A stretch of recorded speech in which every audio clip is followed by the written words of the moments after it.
પ્રેમ બલિદાન ની સંસ્કૃતિ ધરાવતો વિશ્વનો યુવા દેશ એટલે ભારત. ભારતમાં હાલ પાશ્ચાત્ય એટલે પશ્ચિમ નું સંસ્કૃતિ ક્યાંક ને ક્યાંક હાવી થઈ રહી છે.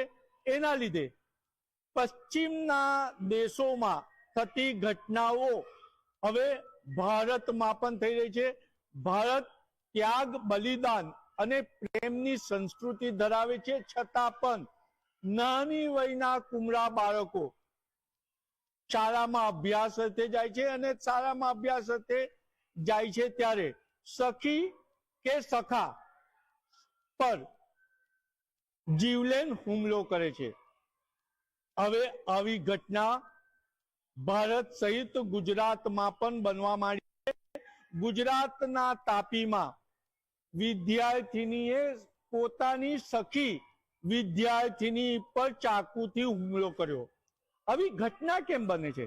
ભારતની સંસ્કૃતિ તો ત્યાગ, પ્રેમ, બલિદાનની છે અને ભારત પાસે તો યોગ અને મેડિટેશન પણ છે કે જે માનસિક તણાવ દૂર કરે છે. પહેલા સમાજનું ભવિષ્ય છે એવા વિદ્યાર્થીઓનું ઘડતા શિક્ષક ગુરુને પૂછીશું.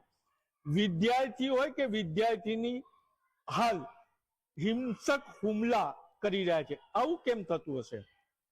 સૌથી પહેલા તો સોશિયલ મીડિયા એનું મુખ્ય કારણ છે.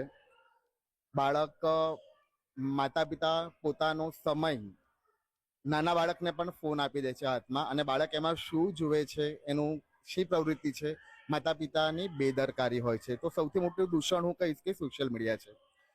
પછી હવે બાળક લગભગ આજથી 10 વર્ષ પહેલાની વાત કરીએ આપણે, ત્યારે આટલો સ્ટ્રેસ ન હતો.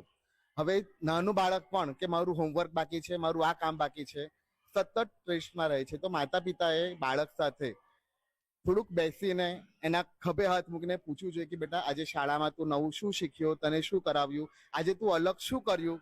તો કદાચ એનાથી બાળકનો તણાવ ઓછો થતો જાય. પછી શાળાઓમાં યોગ છે, મેડિટેશન છે, એના વર્ગ શરૂ કરવા જોઈએ અને બાળકને વાતાવરણ પણ એવું પૂરું પાડવું જોઈએ કે જેનાથી એનામાં આ હિંસક પ્રવૃત્તિ ન જાગે.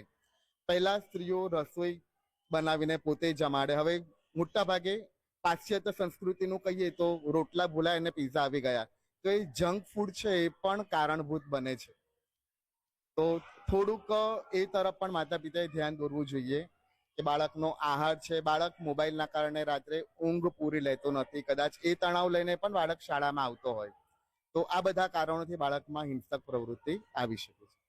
બાળક વિદ્યાર્થીમાં હિંસક પ્રવૃત્તિ આવી છે તો આપણે વિદ્યાર્થીને સીધો સવાલ કરીએ, જે હાલના વિદ્યાર્થીઓ છે આવા હિંસક કેમ થઈ રહ્યા છે? જેમ કે સરે કીધું કે આ સોશિયલ મીડિયા બહુ વધી ગયું છે અને એની સાથે જ આજના જમાનામાં જે વાયલન્ટ મૂવીઝ આવે છે એના લીધે અને જે સ્ટડી પ્રેશર હોય છે બધા સ્ટુડન્ટ્સ પર, એના લીધે બી આ થઈ શકે છે. જેમ કે આજે ઘટના ઘટી છે તાપીમાં, એમાં એવું હોઈ શકે છે કે જે વિદ્યાર્થીનીએ જેને માર્યું એના પર બહુ તણાવ હોય અને બહુ ગુસ્સો, અને એમાં એ બંને વચ્ચે કંઈક આમ વિવાદ થઈ ગયો હોય જેમાંથી ગુસ્સે થઈને એને મારી શક્યો હશે. તો આવું કંઈ હોઈ શકે છે. અને આજના જમાનામાં બધા ગેમ બી આવી રમે છે કે જેનાથી એમનામાં હિંસક પ્રવૃત્તિ બહુ જાગે છે. તો આ બી એક કારણ હોઈ શકે છે એમનું. વિદ્યાર્થીનીએ જ્યારે વિદ્યાર્થીની પર હુમલો કરે છે તો સંસ્કારી નગરીની વિદ્યાર્થીને પણ સવાલ કરવો રહ્યો. વિદ્યાર્થીની એટલે માં જગદંબાનું સ્વરૂપ કહેવાય. પહેલાના જમાનામાં રાક્ષસોનો વધ કરતી હતી અને વિદ્યાર્થીની એટલે ભવિષ્યની માં સીતા પણ છે, માં અંબા પણ છે, માં સરસ્વતી છે. તો જેમાં આપણે સ્ત્રીને દેવી સ્વરૂપ ગણીએ છીએ, એનું બાળપણ આવું હિંસક કેવી રીતના હોઈ શકે?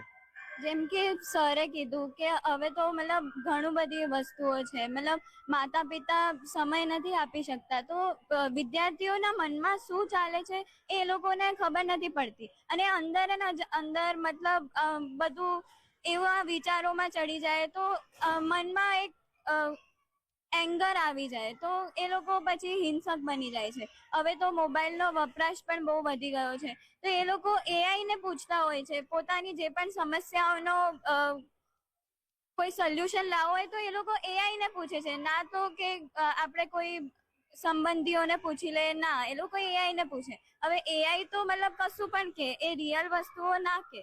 અને મોબાઈલનો વપરાશ પણ વધી ગયો છે, આહારમાં મતલબ સારી વસ્તુઓ નથી હોતી, તો એની લીધે હેલ્થના પણ ફરક પડે. અને આજના વિદ્યાર્થીઓ તો રાત સુધી મોબાઈલનો ઉપયોગ કરતો હોય છે, તો મતલબ બરાબર ઊંઘ ના મેળવી શકે, તો એટલે હેલ્થમાં બહુ પ્રોબ્લેમ થાય, તો એટલે ઘણા બધા કારણો હોય.